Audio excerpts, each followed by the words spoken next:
And now I should be recording.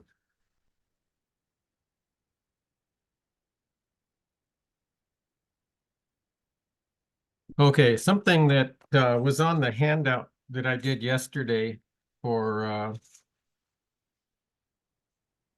for the problems, and I don't know if you've printed those off or not, but it was a formula for the power that's delivered by a wave. I mentioned the first day that a wave was a way that energy can be transferred from one place to another without any net movement of whatever medium the wave is traveling through.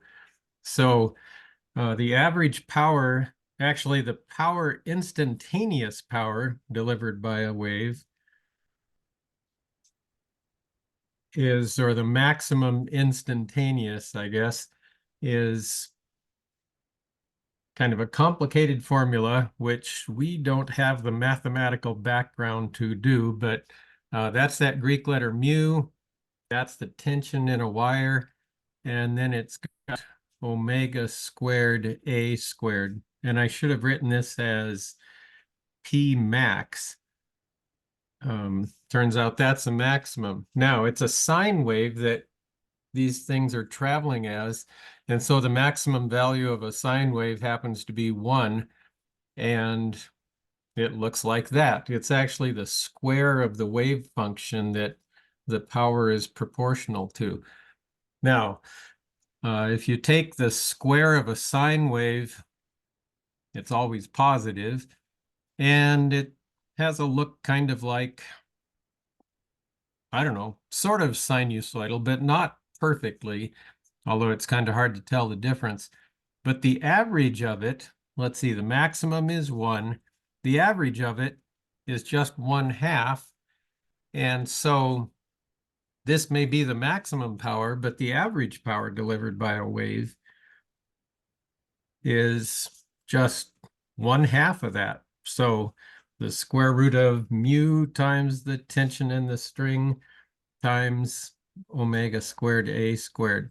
So I'm just going to do a couple of example problems that'll use this thing. And we're not going to spend a whole lot of time with this again because the mathematics of developing this is pretty well beyond what we do in this class. So anyway, let's take a look at a couple. Start with a piano wire, has a mass of 3 grams and a length of 80 centimeters. It's stretched with a tension of 25.0 newtons. So this is the F that shows up in that formula.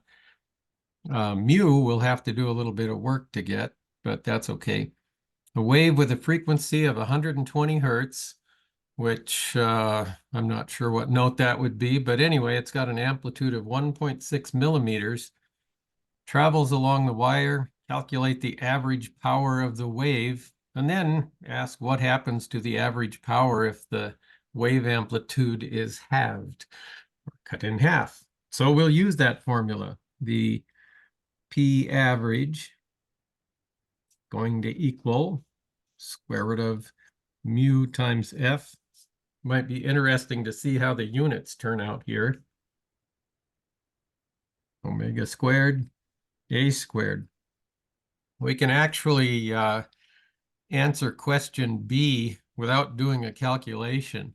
If the amplitude is half, that means instead of squaring A, you'd be squaring A divided by 2.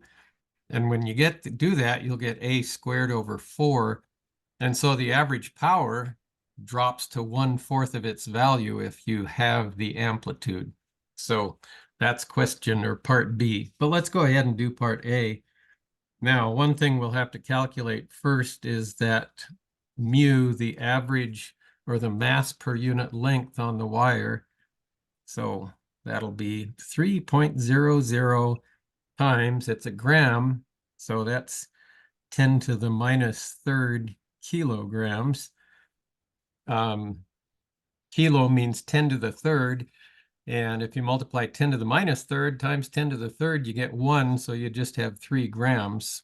So anyway, but we divide that by the length, which is 80 centimeters, And we have to have the mass per unit length be in kilograms per meter. So we'll have 80.0 times 10 to the minus 2 meters.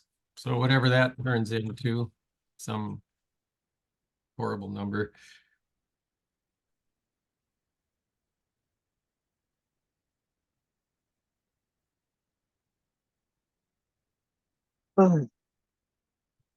Is not, or did somebody have a comment? Or did you turn your mic on by accident? Anyway, I get 3.75.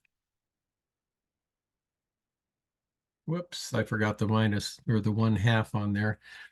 3.75 times 10 to the minus third kilograms per meter. So let's see what happens here. Average power, 1/2 the square root of this thing. Let's see, all kinds of units are going to drive us crazy here. 3.75 times 10 to the minus third kilograms per meter. So far, that's the only unit. And then the F, 25.0. This will be the hardest part of the problem, is keeping track of the units. A Newton, I'm going to write that as a kilogram meter per second squared, because I may want to do something with those. Okay, and then omega is 2 times pi times the frequency,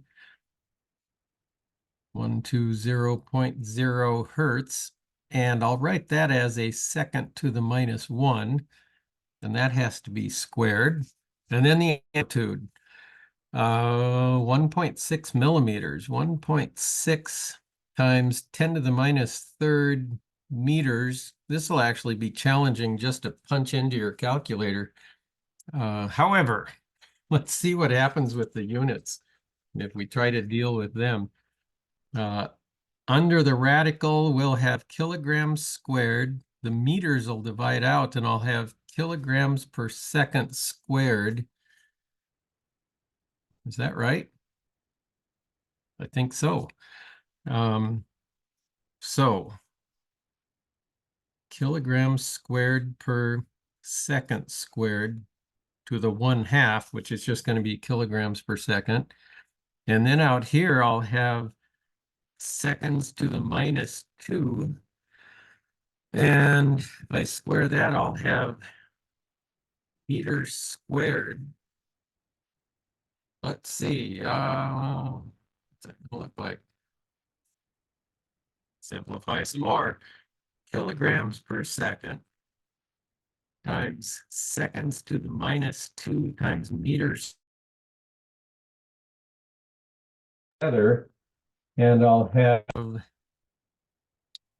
kilogram meter. Uh-oh, what happened? Oh, my default microphone just changed for some reason, and things just went haywire on me.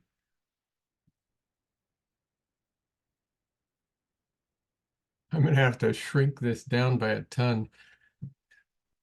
Okay, hang on a sec. Oh well, you guys can see it okay, I hope.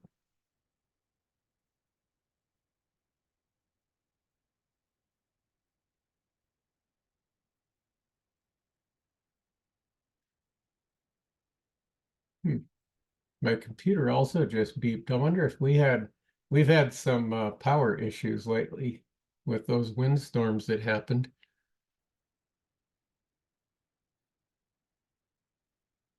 Okay, hope that still looks legible. Oh, but now I don't know what I'm screen sharing. Still should be on that.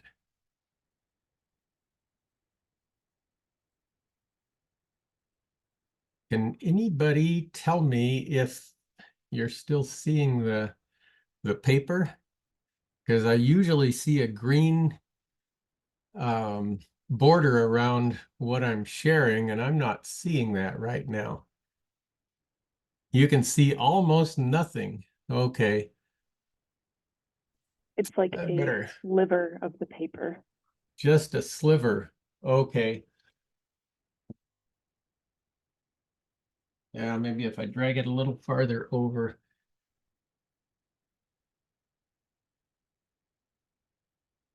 Oh, now it's showing the whole thing again. It might have been because I was having it shared between two different monitors. Oh shoot, I didn't want to do that. Okay, now it should look okay, I hope. Oh, where were we? Oh, I was going to write this here. Times 1/seconds. Anyway, these units, kilogram meter squared per second squared. If you remember kinetic energy, it was mv squared. That's what we've got. And this has units of joules. It'd be joules per second, and that's watts. Fortunately, that's the unit of power. So we got that part right. Except now we have to punch this thing into a calculator. Has anybody done it yet? Okay. Well, let's give it a shot. 0.5 times this horrible square root. But that's not the worst part.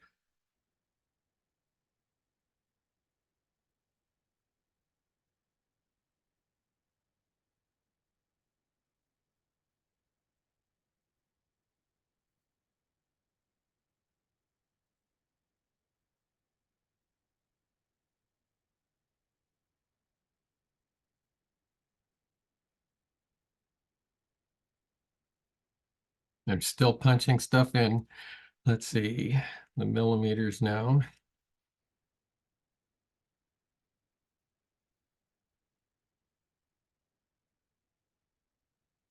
Okay, not a whole lot, but I hope this is the result. If I didn't mess something up, I get 0.229, and I've got three significant figures on, whoops, this is only two significant figures.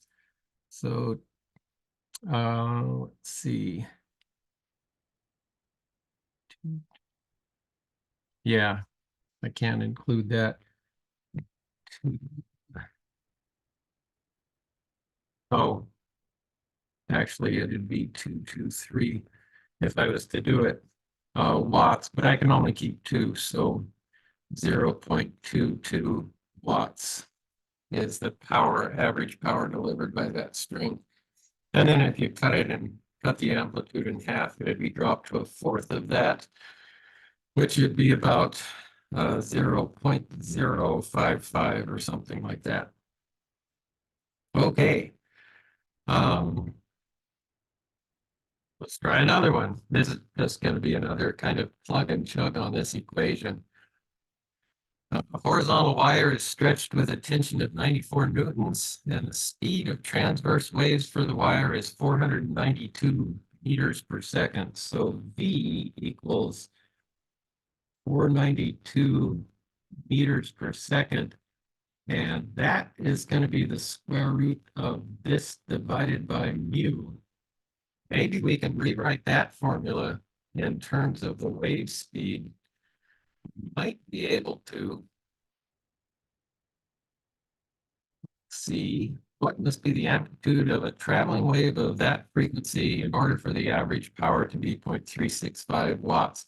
So this time we know what the average power is, but we don't know what the amplitude is. So we'll be solving for A, and in order to change the square root of mu f into v, I'm going to see if that equals some constant little a times v, which would be some constant little a times the square root of f over mu. And then I guess, multiply by the inverse of that, and I'd get a is equal to the square root of mu over f times the square root of mu times f. And actually, I get the f's divide out, and I'd get mu squared. So a is equal to mu, the constant. So I could write it like that. Mu f is equal to a times v, which means the p average is going to equal 1/2 of mu v omega squared a squared. And yeah, I have to do that. Oh, except do I even know mu? I might have to do something different. I don't know mu or f. Wait a sec. Anybody see an algebra mistake yet?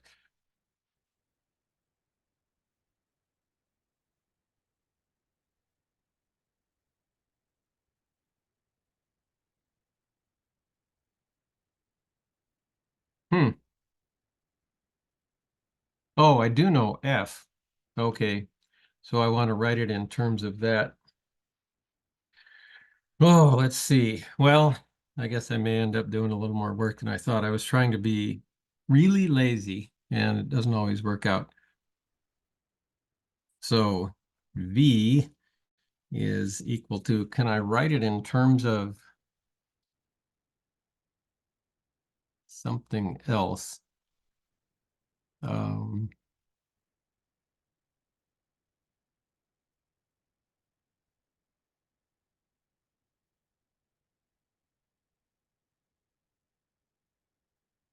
okay, there must be a simple algebra trick here that I'm just staring at and not seeing right now.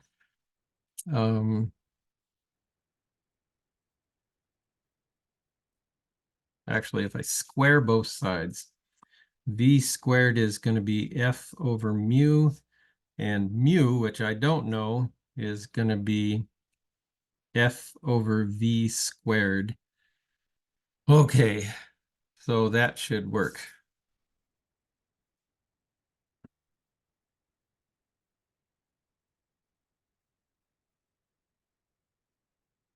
Equals 1/2 times F over V squared, and then I've got a V, so it'd actually be this mu V would equal F over V omega squared A squared. Okay, well, that was a little bit of work just to get that. So what am I trying to figure out here? I know F, I know P average. The only thing I don't know is A. So A squared is going to be 2 times P average times V divided by omega squared. So let's plug these things in and see if we come up with units of length squared. 2 times the average power was 0.365 watts. And a watt is a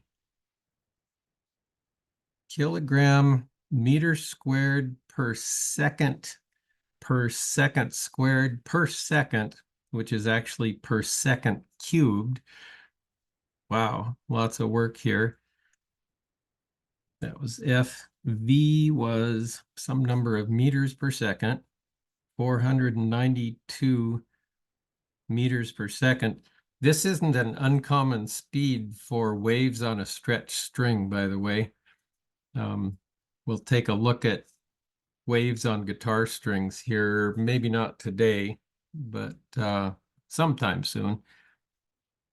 Okay, so we've got that.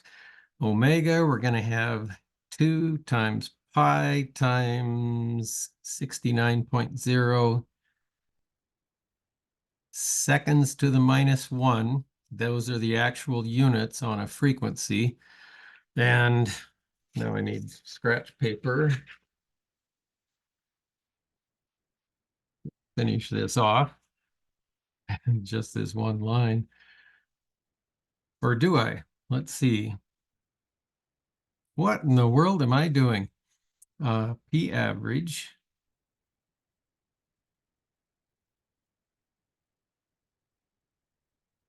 I don't know. Oh, I'm copying this formula, and the one I want to be using is that one. Okay, let's try this again. A squared is going to be 2P average V over omega squared. All right, and this time I'm not going to mess that up. 0.365. And I did have the units right on that. Kilogram meter squared per second cubed. And V is 492 meters per second.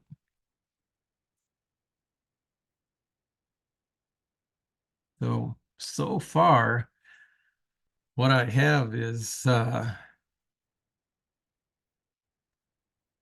meters cubed over seconds to the fourth and a kilogram tagged onto there. And then down here on the bottom,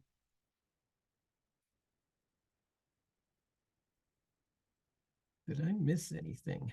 Let's see. Oh, yeah. I also missed omega squared F is what I have to have. Yep. Natalie caught it. Why is V on the, oh, yeah, some of you were seeing what in the world was I doing? Oh, that's where F is right there. Um, okay, so I should have had an F down here. Okay, so yeah, I was looking at it, and this is why I write the units everywhere. I was looking at this thing and I saw there were kilograms on top, but there weren't any on the bottom, but they'll be in the F. So, 94 newtons. Okay. Newtons, which is a kilogram meter per second squared. So we've got that. And then we've got that omega squared down there, which is 2 times pi times whatever the frequency was, 69.0 seconds to the minus 1. And that is squared. Okay, so down here on the bottom, I'll have kilogram meters per second to the fourth. Up here, I've got kilograms meters cubed per second to the fourth. So I think the only units left are going to be meters squared when I calculate this. Check that to be sure, but that makes sense because it's an amplitude squared. I'm pretty sure we've got everything there. This is why I like to have my units with everything that I'm doing, because I caught a mistake when I did that. Okay, now to plug and chug. Times.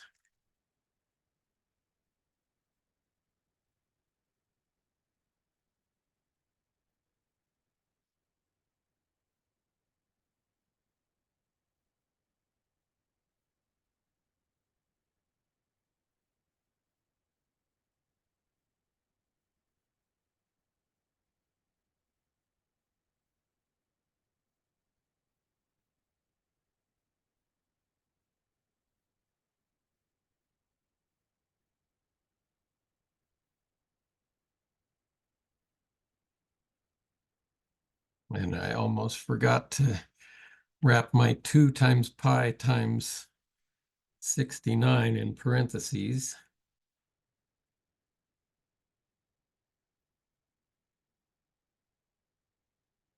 Okay, hopefully I've got my thing things wrapped up right here. I've got 3 sig figs on everything.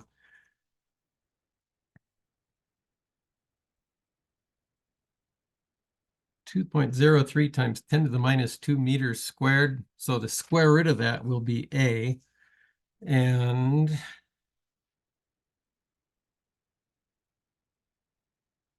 I get 4.51 times 10 to the minus third meters, which is 4.51 millimeters. So that's the way that one happens to work out. It was kind of complicated.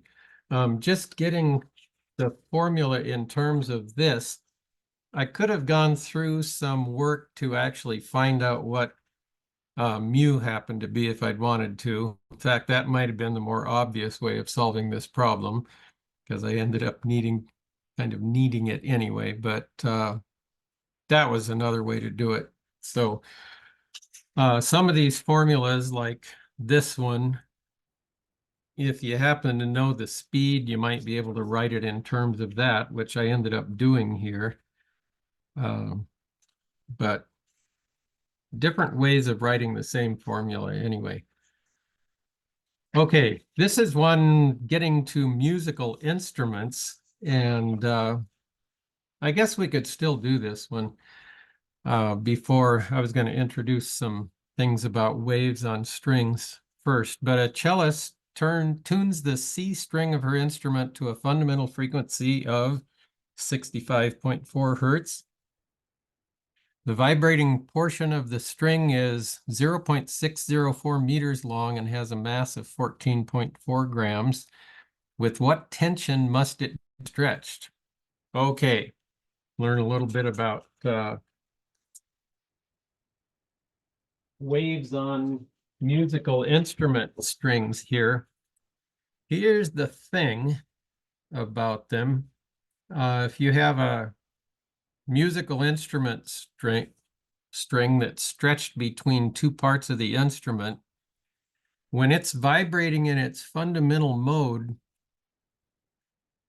it ends up looking something like this. And the maximum amplitude is in the middle of the thing, but this string is bouncing up and down with a particular frequency. This part of the string is actually 1/2 of a wavelength. So looks like that, because the continuation of the wave would end up going down here, and then at some instant you'd have a full sine wave on the thing, but this is only 1/2 of a wave. And the wave speed, it travels from here. If it would traveled one wavelength, it would go from here to here, but it ends up bouncing back on this other side of the string, and you've got a wave traveling back and forth on this string many times per second, and the frequency of the string is equal to the number of round trips it makes in 1 second. And if you've got a cello or wherever we were, geez, what did I do? Anyway, this wave is going to complete 65.4 round trips per second is how many it's going to have. So a second wouldn't be the most convenient thing to measure round trips with, but that's just what we would use. Okay, so that's what's going on in this case. And frequency equals number of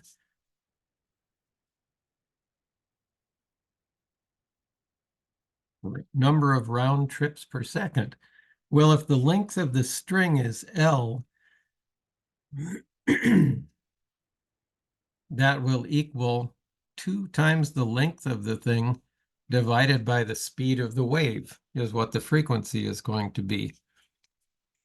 So let's see what we're asked on here. With what tension must it be stretched? Well, we can figure out what the wave speed has to be for this problem. Remember, frequency equals 2L over V. So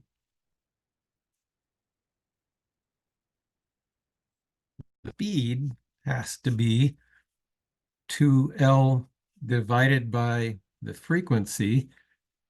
Let's see, meters per second.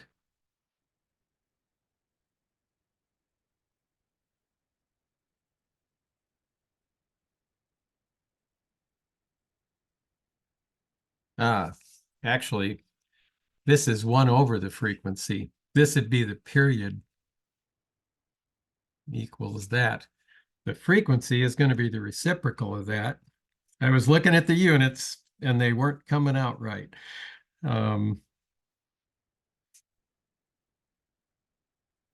Okay, so if you divide meters per second by meters, you'd get per seconds, and those are the right units for frequency. So good thing it's Thursday. I think I need a break.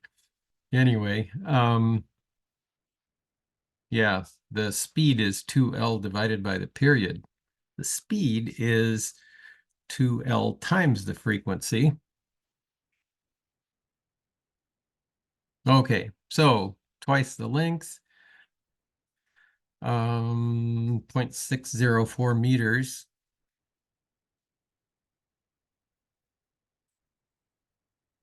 times 65.4, and I'm going to write those hertz as seconds to the -1. It's just kind of a preference I have, and you can see we'll have meters per second when we're done here. So whatever that happens to be.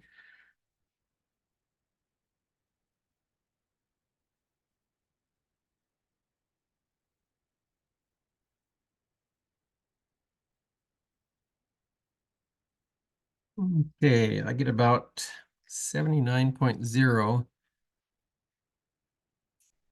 meters per second. Now, it says, with what tension must the thing be stretched in order to get that note going on there? Well, we know the speed now, and the speed is equal to the tension, which they use an F in your book for this, I guess. Maybe because capital T is going to be used spring quarter for the units of magnetic field strength, possibly. Anyway, divided by mu. Well, we've got enough information to figure out mu. It's 14.4 grams and 0.604 meters long.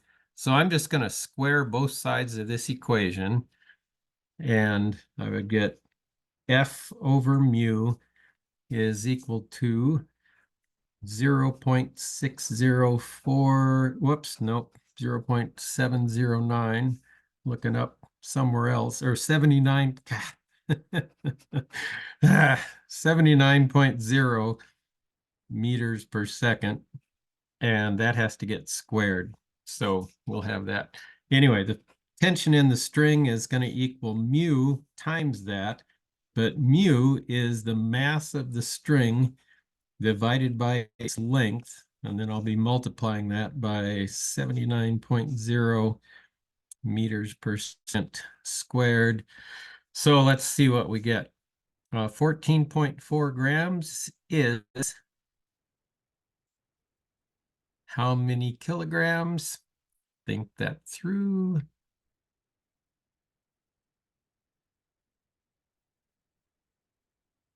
Times 10 to the -3rd kilograms. The length is 0.604 meters.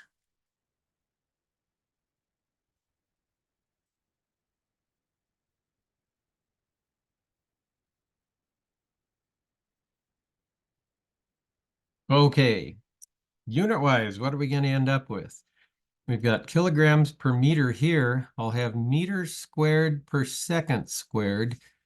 Meters squared divided by meters are just meters. So it'll be kilogram meter per second squared. Those are newtons. So we've got the right units.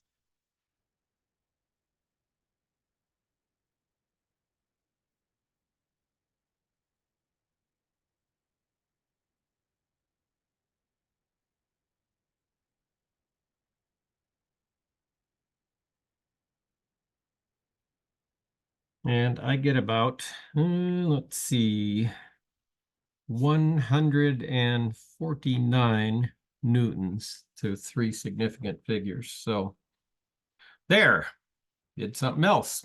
Okay, that'll be our first kind of musical instrument problem.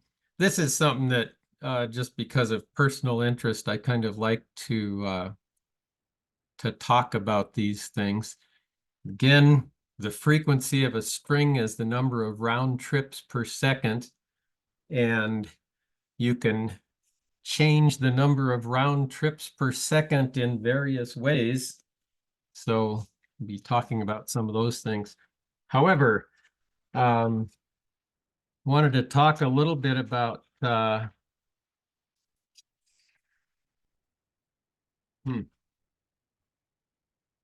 what happens when if you've got a wave pulse on a string that's traveling along, and we showed this in class the other day.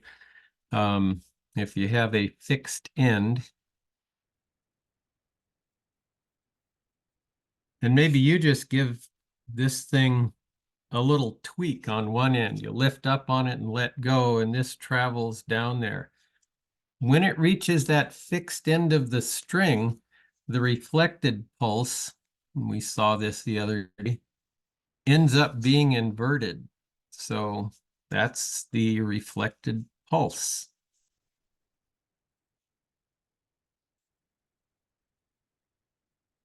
It ended up heading back the opposite direction, but it was inverted. Now, if you were sending a bunch of pulses down there in a rhythmic way, if you had a real long stretched spring or something like that, you'd end up with a whole bunch of reflected pulses going back the other direction. And when the pulses going this way meet the pulses going that way, they do what's called interfering with each other. And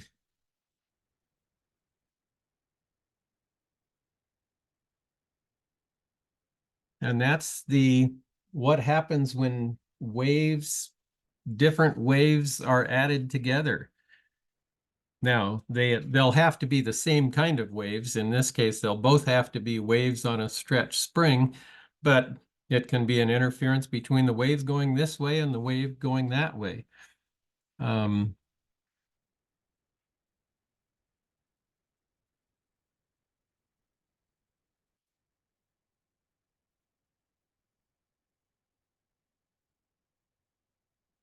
And interference of waves is something that we'll look at several times in this unit. One of the places, or several times this quarter actually, one of the places it'll show up is in sound waves.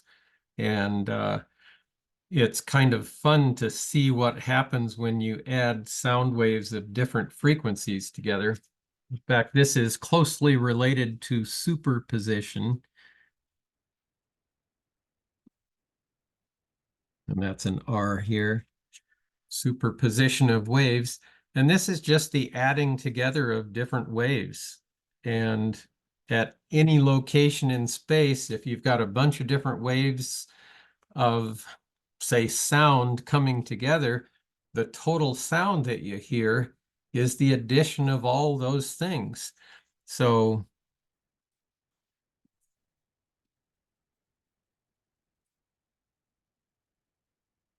addition of waves from different sources.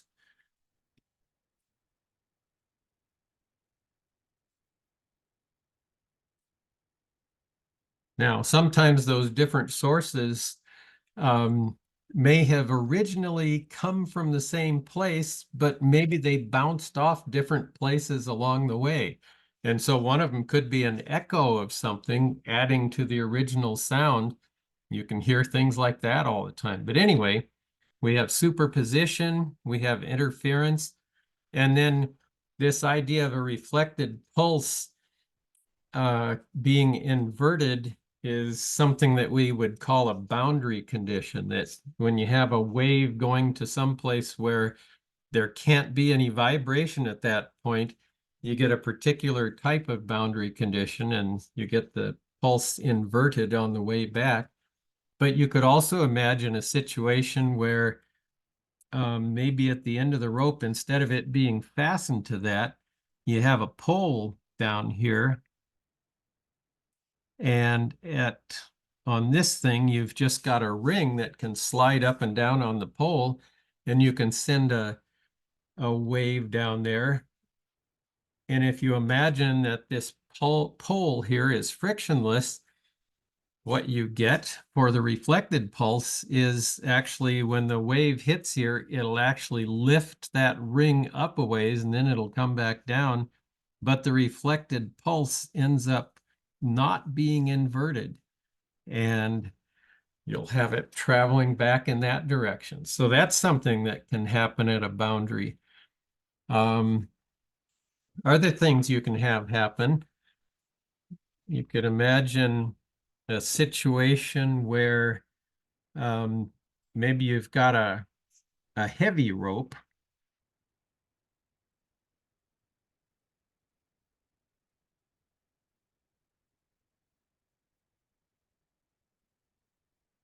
and then somehow attached to the end of that thing, you've got a light rope. Whoops.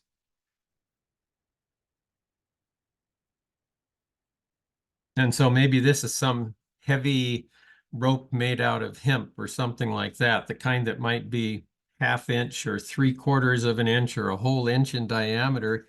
And then this is some of that lightweight paracord that, I don't know, you can use it for tying tent stakes or something like that. And then maybe down here, it's actually fastened to something. But if you send a pulse down this rope, when it gets into this light rope or it hits the interface between the heavy rope and this light rope, there will be a wave reflected back in this direction. Its amplitude may not be very much, but it'll be sent back in there and it won't be flipped at this location. But at the same time, you'd have so this is a reflection, you'd have a transmitted pulse that goes into the light rope. And so you can have things like this happening. If you take like a senior level course in electricity and magnetism, this is something that you'd look at for electromagnetic waves, and it'll depend on something called the indices of refractions of the different media. And we'll actually do some problems with this when we study optics, the physical optics, looking at reflections at different boundaries between different things. So that's something that we'll consider. You could also send a pulse through this lightweight rope. When it meets this boundary, there'll be a reflected wave coming back, but it's going to get inverted when it goes from the light rope into the heavy rope. And then there will also be a part that's transmitted through the heavy rope. So all kinds of strange things can happen at boundaries. Another place you can have a boundary condition, and we're probably not going to do anything with this, but if this is a muffler on a car and you've got a pressure wave that is being sent down this muffler, and it might be a pressure wave that was generated from one of the exhaust valves of the engine. And so it's headed down here. And then this is outside the muffler.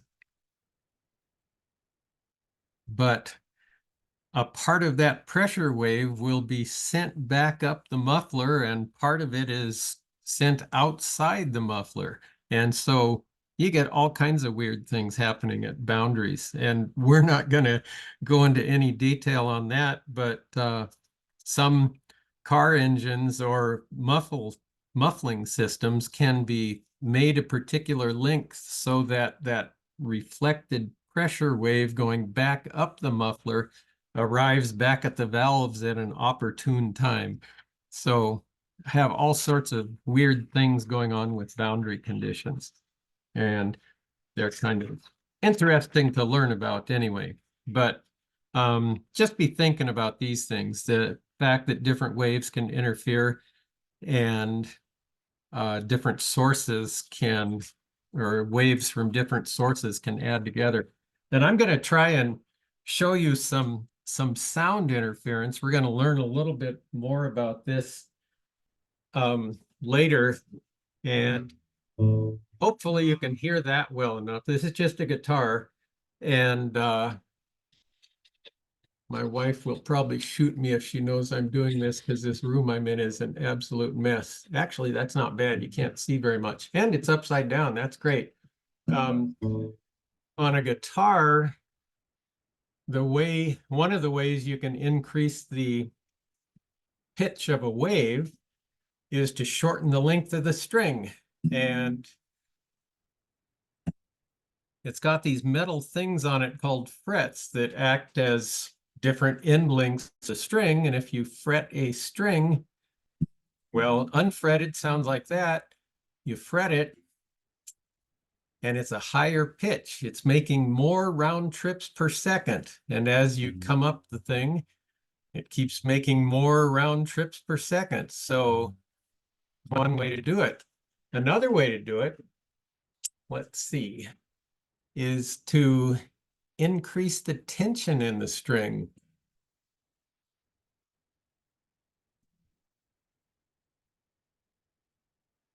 So I didn't really change the length of the string very much, and so the mass per unit length is barely changing when I do that. But what's changing is it's hard to hold this thing.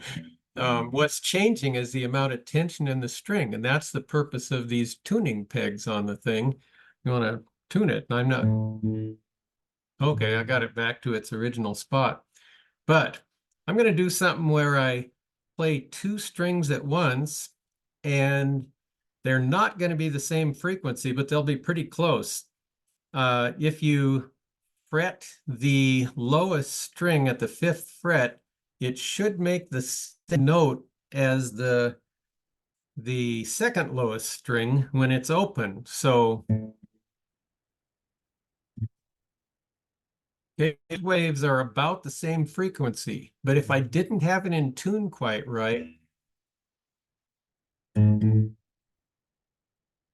okay, you hear some kind of harsh interaction there, and you might be able to hear something that is kind of a yang, yang, yang, yang sound. Okay, that's a musical phenomenon or a sound phenomenon called beats, and it's what happens when you have two waves adding to each other that are slightly different in frequency. And now I've pretty much gotten rid of them.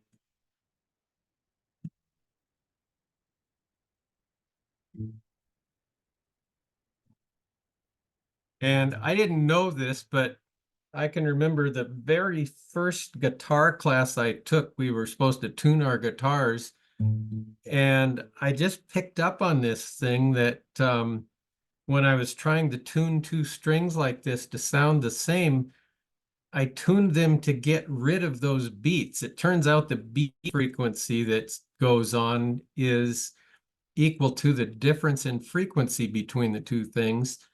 And if you eliminate the difference in frequency, the beat frequency goes away. There are no beats. And so I didn't even know that's what I was doing. It was just something that I somehow picked up on. I have no idea. But you can tune different. Maybe I'll untune. And I don't know if you can hear kind of a wavering in pitch going on there or not, but you can definitely hear they're not the same pitch. And I'm hearing a beat frequency going about like fairly quick on there.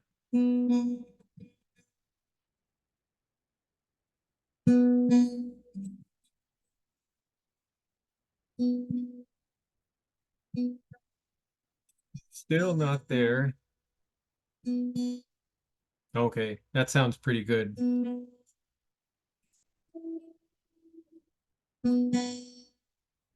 Sometimes when you play two strings together, you can end up with another note showing up, an overtone. It's kind of nice to hear that. I don't know if any of you have ever been in choirs or not, but um, I've been in choirs where we'd be really well in pitch, and the conductor would stop us singing at some point, and you'd hear these overtones ringing in the room. You get the whole room vibrating, or the air in the room vibrating anyway. That's kind of neat. There's another way you can raise the pitch on a guitar, and this is something that raises the pitch of all the notes at the same time. This is a little gadget called a capo, and it's sort of an instant way of retuning the guitar, and you stick it on the strings, and instead of being the original pitch, they end up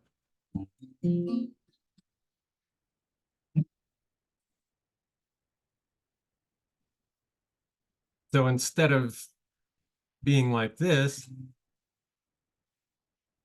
you just get higher pitches, and it's sort of an instant way to tune something. And you might do this if suppose you're playing a song in B flat. Well, the guitar is nicely tuned for playing things in stuff like C and G and things like that. But if you want to play a B flat, you end up having to make chords that go like that, or let's see, there might be an E flat in there. They're harder chords to make, but if you just put that capo on at the 3rd fret, you can play ordinary, simple to play chords. So that's how stuff might work out. We'll do some more work with standing waves on strings a little bit later, but let's try one more guitar. I thought I had more problems in this today, but maybe I don't. Anyway, one more musical instrument problem here for today, and then probably Tuesday, we might do some more things with musical instruments and standing waves on strings. In fact, the lab next week is going to be waves on strings. So a guitar string is vibrating in its fundamental mode with nodes at each end. Is that better? Let's see. The length of the segment of the string free to vibrate is 0.635 meters. The maximum transverse acceleration of a point at the middle of the segment is 8.40 times 10 to the 3rd meters per second squared. Huh, well, that's interesting. And the maximum transverse velocity is 3.80 meters per second. What is the amplitude of the standing wave? Well, here's the thing. A standing wave, well, ends up looking something like this. Y of x and t. Actually, a traveling wave ends up looking like it have a cosine of kx minus omega t if it's going in the positive direction. But you add this to a similar wave that's going in the negative direction, this is going to be superposition of waves. You'd have a cosine of kx plus omega t. Okay, well, big deal, except you can add these two things together. If I grab my physics book, and this is the 12th edition that I happen to have right here. If I go to Appendix A at the back of it, here's Appendix A. It's got stuff like International System of Units. It has pages that are stuck together, sort of. Oh, that's not too bad. Oh, Appendix B is what I want. It has useful mathematical relations. Okay, well, it's got some trig things down here.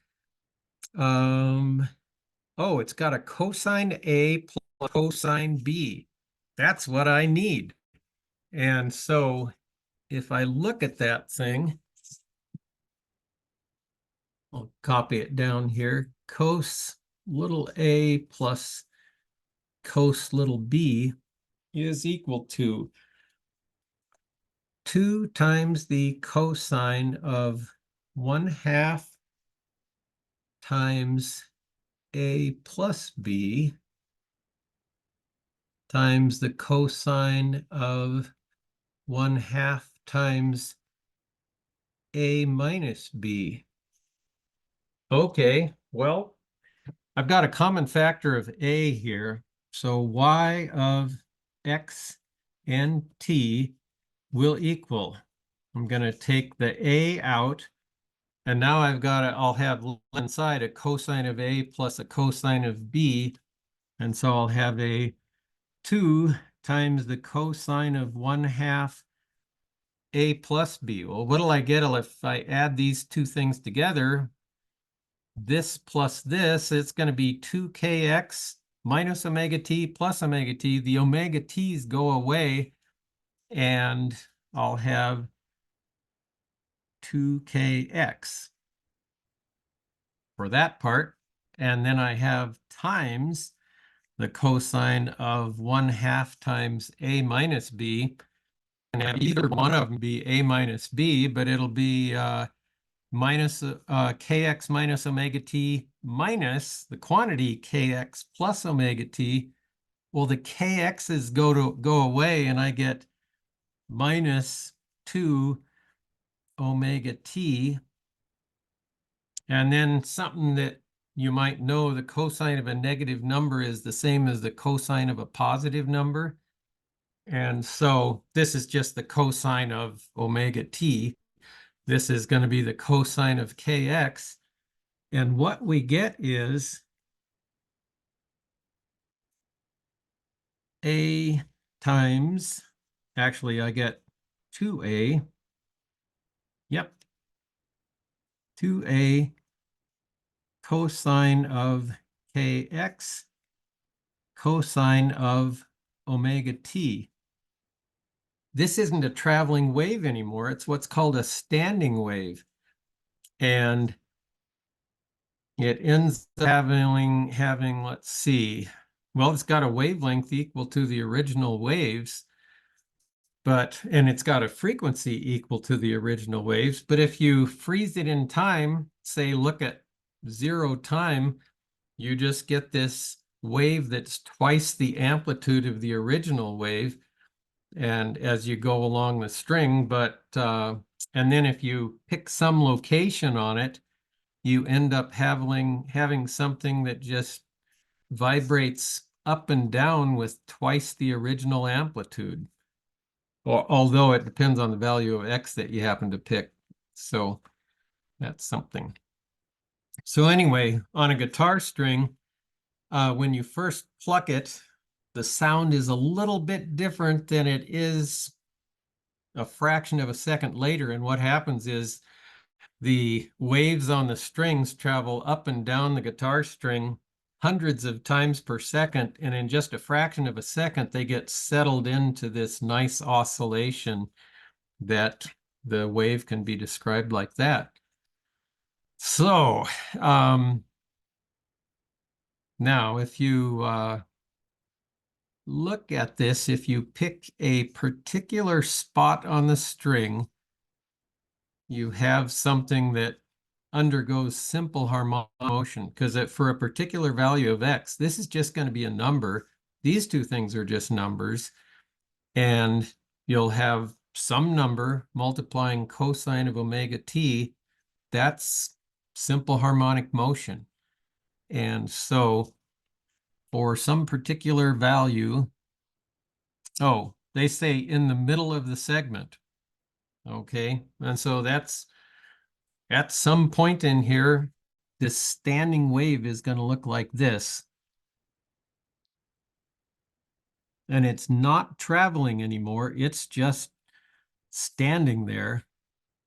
At half a cycle later, it's going to look like this, but it just bounces up and down like this. And they're talking about the middle of one of the segments. Okay. So at the middle of a segment, that would be like, well, that'd be like where x happens to be 0, actually. Although x could also equal 1/4 of a wavelength along the way, something like that. But the main thing is that all of this stuff together, do they give us what the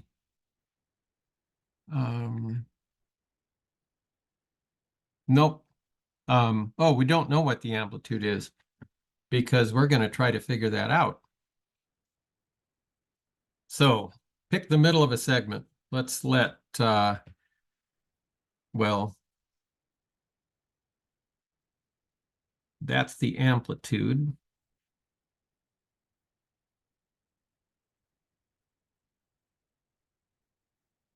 Of the standing wave. And we're picking the middle of a segment. So we're going to pick a place where the cosine of kx is equal to 1. And so we can just talk about this being, now it's going to be y of t at that location is going to be some, I'll call it a star, because it's something that varies as you go along the string, but where we're going to be, it'll be a star cosine of omega t. Okay, now that's y of t. What about dy dt? And this is the equations that we did for simple harmonic motion last week. You take a derivative of this with respect to t, and that'll be v of t. And v of t, what we get out of here is a minus omega. So it'll be minus omega a star sine of omega t. And then if I take a derivative of that, d squared y dt squared, that'll equal the acceleration as a function of time. And you get another omega out of here. It's minus omega squared a star. Back to cosine again. So we have that. Now on this problem, they told us what the maximum transverse acceleration is. The maximum value of this whole thing, because the cosine has a maximum value of 1, it's still just going to be omega squared a, and they give us that. So we know that omega squared a is equal to 8.40 times 10 to the third meters per second squared. The maximum transverse velocity is 3.80 meters per second. And that's omega A. So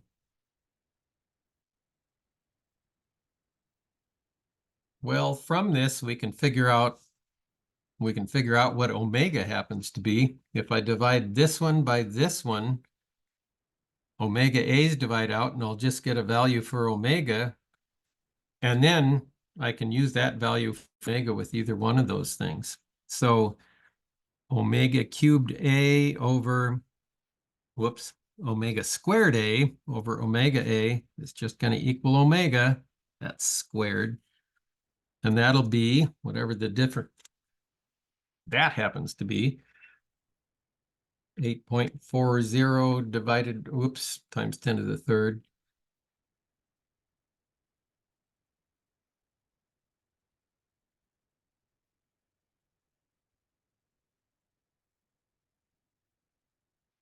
And I get omega equaling, wait a second. That is times 10 to the third. Okay, yeah.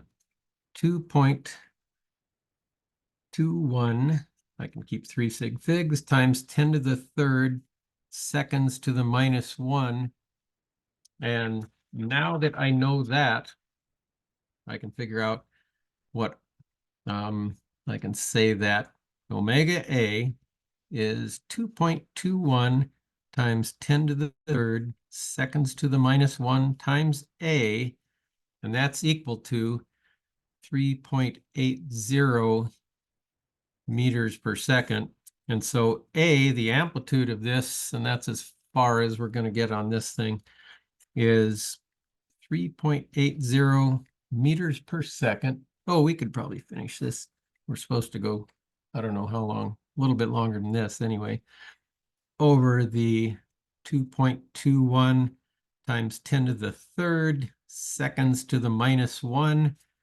And unit-wise, this is meters seconds to the minus 1. That'll divide with seconds to the minus 1.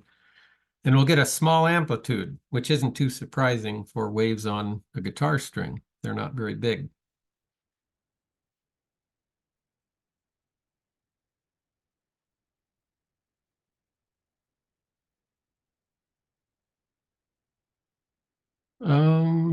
I get 1.72 times 10 to the minus third.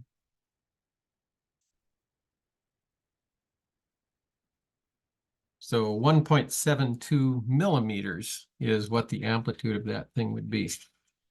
Okay, well, let's see. What about the wave speed for the transverse traveling waves on this string? So you'd have one wave going this way, one wave going that way.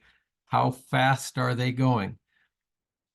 Well, we can figure out the frequency from this. The length of the segment of the string that's free to vibrate is 0.635 meters. Okay, so we can figure this out.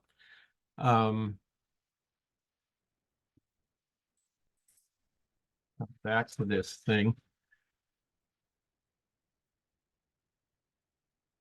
Here's the part that's free to vibrate, 0.635 meters. That's the length of it. And remember, this is equal to 1/2 of a wavelength. So the wavelength itself is 2 times that, which is 1.270, I think, meters. And if we just knew the frequency, well, actually, we figured out omega. It's 2.21 times 10 to the third seconds to the minus 1. And that's 2 times pi times f.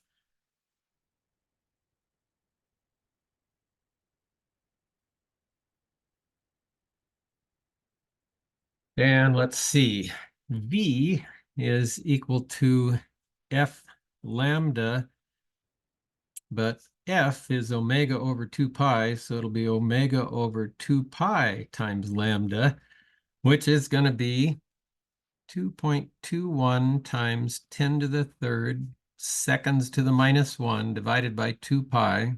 So we're having to play around with these relations here.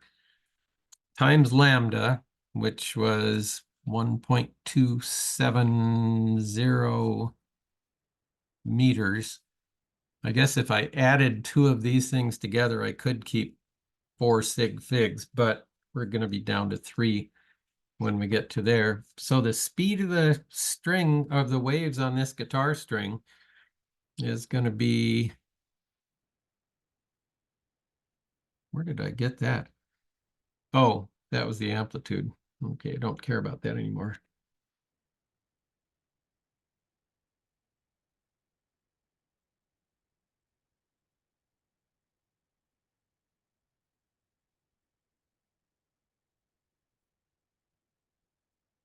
Okay, 447 meters per second.